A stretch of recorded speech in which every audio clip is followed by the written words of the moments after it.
हाँ जी, तो देख लिया आपने वेनेज़ुएला के ऊपर यूएस का अटैक। वेनेज़ुएला ने वही गलती करी है जो पास्ट में इराक ने और लीबिया ने गलती करी थी। तो इसका अंजाम भी वही होगा ना, जो गलती करने के बाद जो रिज़ल्ट इराक का और लीबिया का हुआ था, वही रिज़ल्ट आपने वेनेज़ुएला का देख रहे हो। फाइनली जो मडूरो है, जो वहाँ का प्रेज़िडेंट है, उसको पकड़ लिया गया है अलोंग विद हिज़ वाइफ और उसके ऊपर ऑब्वियसली चार्जेस चलेंगे अब। किसी ऐसी जगह पे ले जाया गया है जो कि डोनाल्ड ट्रंप ने बोला कि ही हैज़ बीन कैप्चर्ड और उसके ट्वीट से पता लगता है कि किसी जगह पे ले जाया गया। अब इंटरनेशनल लॉज़ के हिसाब से जो भी उसपे वो केस वगैरह करेंगे। सो बेसिकली क्या है कि इराक और लीबिया ने क्या किया था एग्ज़ैक्टली, उसकी वजह से क्या हिस्ट्री में देखा गया है कि यूएस किस तरीके से ट्रीट करता है और क्या वो वेनेज़ुएला के ऊपर होगा, ये भी आपको एक तो इस वीडियो में पता लग जाएगा। कि और ये भी पता लगेगा कि रियल रीज़न क्या है और इसमें मनी का कुछ रोल है कि नहीं, यूएस डॉलर का कोई रोल है कि नहीं और रियल वजह क्या है, उसको भी समझने की कोशिश करेंगे और बिटकॉइन के बारे में बात करेंगे। वीडियो को एंड तक ज़रूर देखिएगा। आज का वीडियो बड़ा इंटरेस्टिंग होने वाला है, ठीक है? सबसे पहले इराक ने और लीबिया ने क्या करा था, एक छोटी-सी समरी अगर मैं दूँ तो इराक ने सन 2000 के आस-पास इराक ने बोला कि वो अपना जो तेल है, वो यूरो में बेचना चाहता है। और उसको अप्रूवल दे दी यूएन ने उस टाइम में कि ठीक है, करके देख लो, क्योंकि इराक के पास दूसरा सबसे बड़ा जो रिजर्व था ऑयल का, वो इराक के पास था। 112 बिलियन बैरल उसके पास तेल था, जो उस समय दुनिया में नंबर 2 पे था इराक, ठीक है? तो इराक ने बोला कि वो यूरो में तेल बेचना चाहता है। अच्छा, ये जब उसने करा तो यूएन ने अलाउ कर दिया। कुछ कंडीशंस थी जिसको उसने मीट आउट किया। तेल यूरो में बेचना उसने शुरू कर दिया। अच्छा, यूरो उस टाइम में कुछ स्ट्रॉन्ग भी हो गया डॉलर के मुकाबले, तो जिसका फ़ायदा इराक को बहुत हुआ।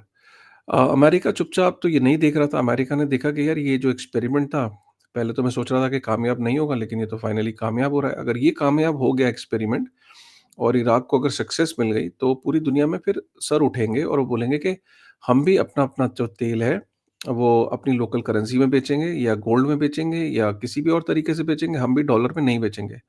आपको ये जो जानकर पता ही होगा कि दुनिया में चाहे तेल कोई भी निकाले, तो तेल कोई भी कंट्री निकाले, चाहे सऊदी अरेबिया निकाले, कोई भी निकाले, तेल बिकता जो जो है वो डॉलर में बिकता है, ठीक है? ये बड़ी अजीबो-गरीब चीज़ है कि तेल बिकता जो है वो डॉलर में बिकता है। मतलब सऊदी अरेबिया तेल ज़रूर निकालता है, लेकिन वो अपनी करेंसी में तेल नहीं बेचता है, डॉलर के अंदर ही तेल बेचता है। तो जो मर्ज़ी तेल निकाले, उसका फ़ायदा डॉलर को ही होता है। तो अगर ये एक्सपेरिमेंट कामयाब हो जाता, तो फिर पूरी दुनिया में लोग ये कहते कि हम भी अपना-अपना तेल यूरो में बेचेंगे। ऑब्वियसली ये एक थ्रेट था और उसके बाद आपने देखा कि सद्दाम हुसैन का या इराक का आपने सबने हाल देखा ही है। अच्छा, लीबिया पे चलते हैं। लीबिया भी उस ज़माने में जब लीबिया पे अटैक वग़ैरह हुआ, तो लीबिया अ, एक समय में बहुत ही समृद्ध था। लीबिया का हालत हालत ये थी कि दुनिया का 9वाँ सबसे बड़ा तेल का रिज़र्व था, करीब 60 बिलियन बैरल उसके पास तेल था। हाई क्वालिटी तेल था उसका। एक तो तेल का रिज़र्व जो था वो बड़ा हाई क्वालिटी था। वहाँ से यूरोप बहुत पास था, तो यूरोप में बहुत ईज़िली वो ट्रांसपोर्ट हो सकता था, ट्रांसपोर्टेशन कॉस्ट कम थी और लीबिया के पास ना करीब 150 टन सोना भी था। लीबिया का जो गद्दाफ़ी था, वो कुछ और ज़्यादा स्ट्रॉन्ग उसकी डिमांड थी। वो ये कहता था कि तेल हमारा, ऐसे ही अफ्रीकन कंट्रीज़ के अंदर भी तेल है, कई देशों के पास। तेल को जो है ना, वो अफ्रीकन दिनार में बेचेंगे। मतलब जिसकी जो और अफ्रीकन दिनार की जो बैकिंग होगी, वो गोल्ड की होगी।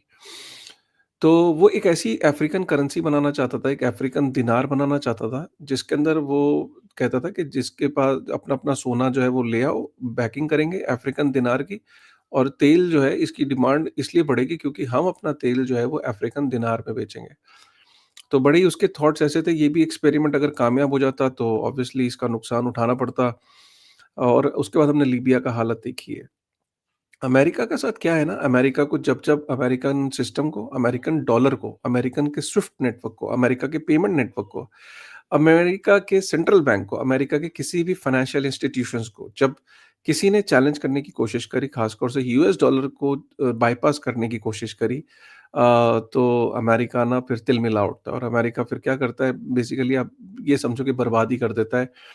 कोई भी देश उठा के देख लो, अमेरिका के सामने फिर वो बर्बाद कर देता है, जो भी उसके डॉलर के सिस्टम को चैलेंज करता है।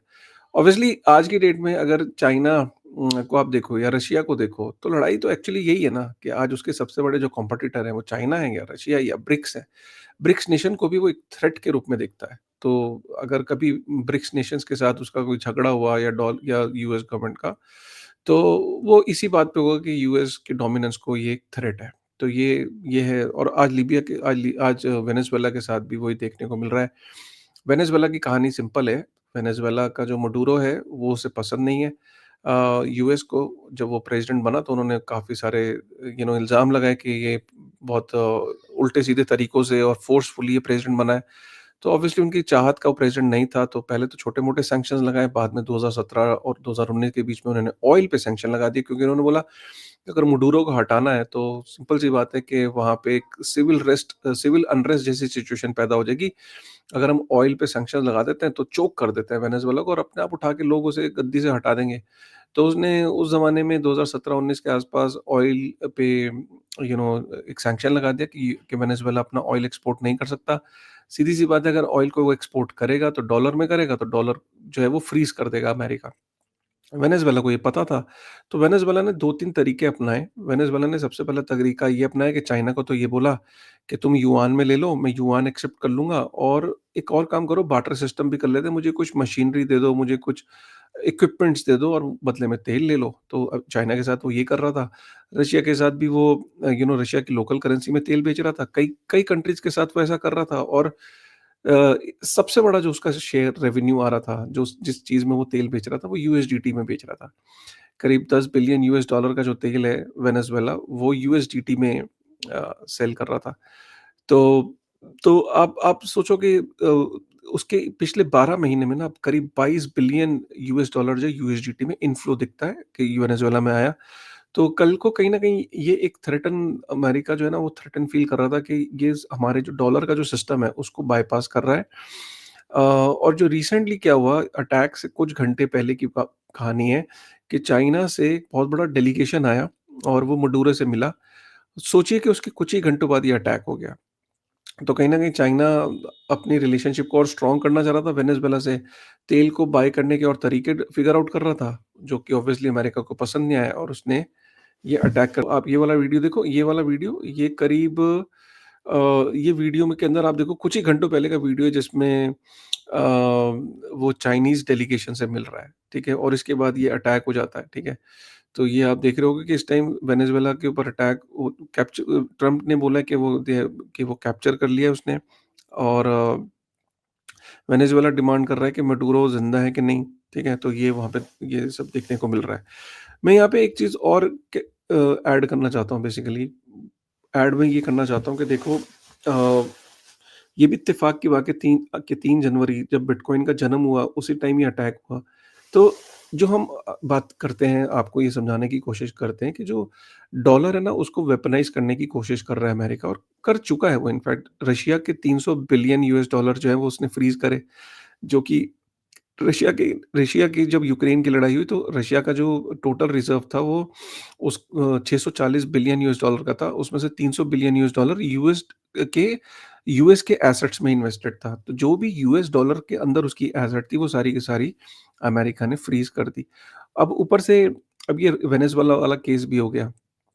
तो जिसमें वो सैंक्शंस को बायपास कर रहा था तो उसने अटैक कर दिया। तो बेसिकली पूरी दुनिया में ना ये चीज़ समझ में आ गई कि उनको एक ऐसा सिस्टम चाहिए पूरी दुनिया को आज की डेट में जो कि चाहता है कि डॉलर्स के अल्टरनेटिव बने वो। अब वो सिस्टम के कई कारण है कि अगर आप देखो तो गोल्ड की बहुत ज़्यादा डिमांड बढ़ गई। सेंट्रल बैंक्स दुनिया में गोल्ड की दबा के बाइंग कर रहे हैं। उसकी सिंपल सी वजह ये है कि 2022 से पहले जब रशिया का फ्रीज़ किया था, उससे पहले सेंट्रल बैंक सिर्फ़ साल का ना टोटल 400 टन सोना खरीदते थे। लेकिन 2022 के बाद जब से रशिया का फ्रीज़ हुआ 1000 टन खरीद रहे हैं हर साल। तो इसका मतलब ये है कि सेंट्रल बैंक्स भी चाह रहे हैं कि वो एक ऐसे एसेट में इन्वेस्ट करना चाह रहे हैं, जो कि कल को फ्रीज़ ना हो सके। तो यूएस डॉलर से एक चीज़ तो है कि हर देश इस टाइम चाहता है कि कुछ ना कुछ अल्टरनेटिव हो। कुछ लोग इसको कह देते हैं पब्लिक, कुछ लोग नहीं कह रहे हैं बट ये एक जो चीज़ ज़रूर है कि जो हम कहते हैं कि डिसेंट्रलाइज़्ड पेमेंट नेटवर्क या एक ऐसा एसेट जो कॉन्फिस्केट ना हो सके, जो सेंसरशिप रेजिस्टेंट हो, तो उसमें गोल्ड आता है क्योंकि गोल्ड का जो डिजिटल फॉर्म है वो तो कॉन्फिस्केट किया जा सकता है। लेकिन फिजिकल गोल्ड को कॉन्फिस्केट करने के लिए अटैक करना पड़ेगा। अगर किसी देश के पास 1000 टन गोल्ड है, तो उस देश पे अटैक करना पड़ेगा अगर उसको कॉन्फिस्केट करना है। लेकिन जो यूएस डॉलर अगर आपका है, तो यूएस डॉलर के अगर आपका उस यूएस डॉलर में इन्वेस्टेड है, तो वो हमने देखा कि फ्रीज़ हो सकता है और कुछ उँगलियाँ यूज़ करके फ्रीज़ किया जा सकता है बिलियंस में, जैसे रशिया के साथ हुआ। और बिटकॉइन की भी खासियत ये है क्योंकि धीरे-धीरे जैसे गोल्ड है सेंसरशिप रेजिस्टेंट है, सेल्फ कस्टडी कर सकते हैं, तो और बिटकॉइन को आप सेंसरशिप रेजिस्टेंट है उसको आप फ्रीज़ नहीं कर सकते। बिटकॉइन को तो सिमिलरली उसके अंदर भी वो गोल्ड की ही वर्च्यूज़ हैं। तो ये धीरे-धीरे लोगों को समझ में आ रहा है इसीलिए ये एसेट क्लास बढ़ रही है, चाहे गोल्ड बढ़ रहा है, सिल्वर बढ़ रहा है, बिटकॉइन बढ़ रहा है। ये इसकी कुछ वजहें हैं जो जियोपॉलिटिकल ये जो सिनेरियोज़ बन रहे हैं। ठीक है ना? तो यहाँ तक ये तो वेनेज़ुएला की कहानी जो मैंने आपको चीज़ समझा दी। अब चलते हैं थोड़ा-सा आगे, उसको तेज़ी से कवर करते हैं और चीज़ों को, ठीक है? आज 17 साल पहले बिटकॉइन का पहला जेनेसिस ब्लॉक जो है वो माइन हुआ था। जेनेसिस ब्लॉक, ठीक है? जो पहला ब्लॉक है मतलब आज जो बिटकॉइन का बही खाता है, उसका पहला पन्ना आज लिखा गया था, ठीक है? ये जेनेसिस ब्लॉक है कुछ इस तरीके से और इसके अंदर एक मैसेज डाला गया था, chancellor on brink of second bailout for banks. तो ये एक अखबार का उस टाइम जो यूके के अंदर जो ये अखबार आया था, उसको यहाँ पे एम्बेड किया गया था। उसका जो हेडलाइन थी, उसको इसके अंदर एम्बेड किया गया था, ठीक है? 3rd ऑफ जनवरी को ये अखबार निकला था, 3rd जनवरी 2009 उसी की हेडलाइन को यहाँ एम्बेड किया था। बाय चांस की बात है कि उस दिन ये हेडलाइन भी कुछ इसी तरीके की थी जो फाइनेंशियल क्राइसिस से रिलेटेड थी, बैंक्स के बेल आउट से रिलेटेड थी, तो ये हिस्टोरिक हो गई, ये इसके अंदर डाला गया था, ठीक है? 17 साल पहले। तो बेसिकली क्या है कि उस ज़माने में जब 17 साल पहले इसको डाला गया था तो अ, इसको इसलिए कहते हैं कि हैप्पी बर्थडे बिटकॉइन बिकॉज़ आज बिटकॉइन की शुरुआत हुई, बिटकॉइन के जेनेसिस ब्लॉक की शुरुआत हुई। सबसे बड़ी बात ये है कि ये इसका उस टाइम में जो रिवॉर्ड था वो 50 बीटीसी मिलते थे। मतलब जब बिटकॉइन को पहला जब ब्लॉक जो था, जब माइन हुआ, तो उसमें रिवॉर्ड जो था उस टाइम पे 50 बीटीसी था। लेकिन ये 50 बिटकॉइन जब जेनेसिस ब्लॉक जब माइन हुआ, तो ये अनस्पेंडेबल था, मतलब इसको कोई स्पेंड नहीं कर सकता था। आज की डेट में जो ये घटता हर 4 साल बाद हमने देखा है कि ये ब्लॉक का रिवॉर्ड घटता रहता है। तो पहले 50 बीटीसी था, फिर 25 बीटीसी हुआ, फिर 12.5 बीटीसी हुआ, फिर 6.25 बीटीसी हुआ। आज की डेट में 2028 तक बिटकॉइन का जो ब्लॉक है, उसको माइन करने का जो रिवॉर्ड है, वो 3.125 बीटीसी है, जो कि घटता ही चला जाता है, ठीक है? पहले जो बिटकॉइन था, वो लैपटॉप से भी माइन हो जाते थे। अगर हम देखें तो डिफ़िकल्टी लेवल जो था वो 1 था और लैपटॉप के थ्रू बीटीसी जो है वो माइन हो गया था। इलेक्ट्रिसिटी कॉस्ट ऑलमोस्ट नेग्लिजिबल थी, हीट और नॉइज़ होती नहीं थी। तो एक ज़माना था, तो यही कारण है कि बिटकॉइन लैपटॉप पे बॉर्न हुआ था आज के दिन, लेकिन अब देखिए कि पूरी दुनिया में ट्रिलियंस में वो सिक्योर करता है पैसे को, ठीक है? अच्छा, पहले बिटकॉइन जो था सिर्फ़ 2016 में 2 कंट्रीज़ ने इसको यू नो अड अड वो किया था, बाय किया था। आज की डेट में 20 कंट्रीज़ हैं जो बिटकॉइन को अपनी बैलेंस शीट पे जिन्होंने बाय किया हुआ है या कन्फिस्केट किया है, तो उसको अपने रिज़र्व में रखा हुआ है। तो 2016 में 2 कंट्रीज़ थी, 2025 में 20 कंट्रीज़ हैं जिन्होंने बिटकॉइन को अपने कहीं न कहीं रिज़र्व में रखा हुआ है। मैंने ग्रॉक से पूछा कल, मैंने कहा ग्रॉक ये रही फ़ोटो, आप इस फ़ोटो को देख लीजिए। इस फ़ोटो में से 2026 में जो सबसे अच्छा जो एसेट परफ़ॉर्म करेगा उसको रखना, बाकी को हटा देना। तो ग्रॉक ने क्या करा, आंसर में रखा कि बिटकॉइन सबसे अच्छा परफ़ॉर्म करेगा और बाकी गोल्ड और सिल्वर इतना अच्छा परफ़ॉर्म नहीं करेंगे 2026 में। ये मैंने ग्रॉक से पूछा। अच्छा, उसके बाद क्या बिटकॉइन आउट परफ़ॉर्म करेगा गोल्ड को 2026 में? 60% लोगों का मानना है हाँ करेगा। ये पॉली मार्केट की और जनरली पॉली मार्केट की और के रिज़ल्ट काफ़ी सटीक होते हैं। पॉली मार्केट में 60% लोगों का कहना है कि बिटकॉइन आउट परफ़ॉर्म करेगा गोल्ड को। उसके बाद ऑलरेडी साइन दिखना शुरू हो गए हैं कि यूएस गवर्नमेंट पंपिंग कर रही है। फेडरल रिज़र्व ने 20 बिलियन यूएस डॉलर डाले हैं यूएस बैंकिंग के अंदर ओवरनाइट। ये तीसरी सबसे बड़ी लिक्विडिटी इंजेक्शन है, लिक्विडिटी पंप है कोविड के बाद से। तो कहीं न कहीं बैंकिंग सिस्टम को बचाने के लिए यूएस बैंकिंग सिस्टम में पैसे डाले जा रहे हैं ताकि लिक्विडिटी की कमी ना आए। उसके बाद अगर हम देखें तो बिटकॉइन जब-जब इतना गिरा है, बिटकॉइन की जब भी कैपिटुलेशन हुई है, तब उसके बाद बिटकॉइन ने अपना ऑल टाइम हाई बनाया है। लास्ट टाइम जब बिटकॉइन के अंदर इतनी गिरावट आई थी, तो उसके बाद 50% अप गया था बिटकॉइन, ठीक है? ये चार्ट बता रहा है। उसके बाद व्हेल्स जो हैं वो बिटकॉइन को बाय कर रही हैं। फास्टेस्ट बाइंग हो रही है सिंस 2012, समथिंग इज़ कमिंग, मतलब बिटकॉइन्स की व्हेल्स दबा के बाइंग कर रही है। हालत ये है कि whales holding 1000 bitcoin are no longer selling. 1000 से ऊपर जिन व्हेल्स के पास है, वो बिटकॉइन को बेच ही नहीं रहे हैं। वो बिटकॉइन को बिल्कुल नहीं बेच रहे हैं जिनके पास 1000 से ऊपर बिटकॉइन है। ठीक है? And for the first time long term BTC holders are net buyer again. तो बीटीसी को जो है वो लॉन्ग टर्म में बाय कर रहे हैं।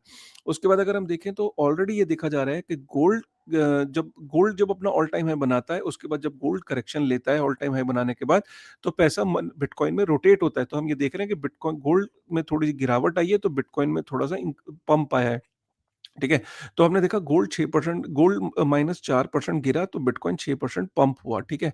उसके बाद हम चलते हैं कि ईयरली लोज़ में हम देखें तो बिटकॉइन जो है 2016 में 366, 2022 में $15,000। अगर हम देखें तो बिटकॉइन ओवरऑल अभी भी ऊपर है। अगर हम ज़ूम आउट करें 2017-18 से देखें तो बिटकॉइन ने अभी भी मैसिव रिटर्न दिए हैं। बट हाँ, इस साल का देखें तो अच्छा एक और चीज़ देखें कि long term BTC holders are starting to become net buyers. ठीक है? जो लॉन्ग टर्म बीटीसी होल्डर्स हैं वो बिटकॉइन को के नेट बायर्स हैं, नेट सेलर्स नहीं है लॉन्ग टर्म में। उसके बाद ये कि जब भी लास्ट टाइम इतना बिटकॉइन गिरा था, जब जब लास्ट टाइम गिरा था, 2012 में जब $15,000 से एक $1,000 गया था। 2016 में जब बिटकॉइन 400 से $20,000 गया था, 2020 में $9,000 से $69,000 गया था। ठीक है? तो जब-जब ये पैटर्न बना है, जब-जब आरएसआई जो है वो 30 से नीचे गई है, तब-तब जो है वो बिटकॉइन ने इस तरीके से रिटर्न्स दिए हैं, ठीक है? तो ये है, उसके अलावा अगर हम बात करें अभी इस टाइम फिलहाल ऑब्वियसली बीटीसी में काफ़ी लोग लॉस में 33% of all bitcoin over 7 million BTC around 33% of all bitcoin are currently held at a loss. This is the highest lost ever seen in this cycle. तो ठीक है, वो इसीलिए जब भी ये इस तरह के इस लेवल की गिरावट है, इस तरफ के लॉसेस हुए हैं, तो उसके बाद bitcoin has really turn around. और हमने ये देखा है कुछ-कुछ टर्न अराउंड होता दिखा भी था। अगर ये वेनेजुएला वाली खबर नहीं आती तो bitcoin had gone to like close to 90,800 के लेवल पे भी पहुँच गया था, आज सुबह मैं देख रहा था। उसके बाद अगर हम इथेरियम की बात करें तो इथेरियम की व्हेल्स भी इथेरियम को एक्यूमुलेट कर रही हैं similar to bitcoin because they also feel that ethereum is going to do well. Wallets with 1000 plus eth now hold about 70% of the total supply. तो व्हेल्स आर बाइंग इथेरियम, ठीक है? तो ये हो गया। उसके बाद इंडिया का आरबीआई ये कह रहा है कि stable coins can cause financial crisis, CBDC can help. I don't know how but CBDCs कैसे हेल्प करेंगे, कैसे काउंटर करेंगे यूएस डॉलर के स्टेबल कॉइन को, ये एक्सप्लेन नहीं किया but that is what they have said. Guys obviously अगर आपको अपनी शुरुआत करनी है जर्नी की, तो मुद्रेक्स के ऊपर आप अपनी जर्नी की शुरुआत कर सकते हो। डिस्क्रिप्शन में लिंक है। मुद्रेक्स के ऊपर आप एसआईपी ले सकते हो। मुद्रेक्स के अंदर डिफरेंट डिफरेंट कॉइन बास्केट्स हैं जिसमें आप अपनी जाके शुरुआत कर सकते हो, ठीक है? आज 3 जनवरी है और 3 जनवरी को बिटकॉइन की शुरुआत हुई थी। आज पहले दिन जो है वो लेजर का पहला पन्ना मतलब पहला ब्लॉक आज एग्जिस्टेंस में आया था। और सतोशी नाकामोटो ने जब ये ब्लॉक माइन किया था, तो ना तो ये प्री माइन था, ना ही उन्होंने अपने परिवार को बिटकॉइन दिए थे। लैपटॉप से माइन होता था, काफ़ी समय तक बिटकॉइन को उन्होंने खुद ही माइन किया। फिर हॉल फिने को पहली बार बिटकॉइन उन्होंने ट्रांसफ़र किया। तो सिर्फ़ अकेले उनका ये जो बिलीफ था, उसके बाद धीरे-धीरे लोगों ने बिलीफ बढ़ता चला गया। आज $2 ट्रिलियन यूएस से ऊपर का मार्केट कैप वाला एक एसेट बनाया। तो कंप्लीटली डिसेंट्रलाइज़ है, आज लोग मिलके चलाते हैं। शुरुआत में ज़रूर सतोशी नाकामोटो ने अकेले इस जर्नी को शुरू किया था, बट जैसे-जैसे लोग जुड़ते गए और कारवां बढ़ता गया, तो इस तरीके से वो जो आज इतना बड़ा ये नेटवर्क हो गया है, जिसमें 20,000 नोड्स तो जो लाइव दिखती हैं, 20,000 नोड्स मिलके चलाती हैं। और कहा ये जाता है और ये फैक्ट है कि जब तक 2 कंप्यूटर आपस में इंटरैक्ट करते रहेंगे, तब तक बिटकॉइन ज़िंदा रहेगा, ठीक है? अगर बिटकॉइन को ख़त्म करना है, तो दुनिया में जितने भी सारे कंप्यूटर्स हैं, दुनिया में जितना भी इंटरनेट है, एक बार को सारा सर्वर बंद करना पड़ेगा, सारे कंप्यूटर्स बंद करने पड़ेंगे और उसके बाद सब में से डेटा डिलीट करना पड़ेगा जहाँ-जहाँ बिटकॉइन की नोड है या बिटकॉइन की कॉपी है। अगर किसी भी एक कंप्यूटर पे बिटकॉइन का लेजर बचा रह गया, ठीक है? तो क्या होगा? वहाँ से फिर से वो ज़िंदा हो जाएगा, ठीक है? तो ये इसको आप एक तरीके से कह सकते हैं ये ऐसा वायरस है कि इसको ख़त्म करना ज़रूरी है जड़ से। अगर ये कहीं पे भी एक इसका अंश रह गया, तो फिर वापस से ये बढ़ जाएगा, तो ये इस तरीके से है, ठीक है? ख़ैर एनालॉजी कैसी पसंद आई तो एक बारी लाइक करेगा, ठीक है? हैप्पी बर्थडे बिटकॉइन, आपको भी बहुत-बहुत शुभकामनाएँ, ठीक है? और happy new year once again. चलिए मिलते हैं फिर नई वीडियो में, तब तक थैंक यू वेरी मच।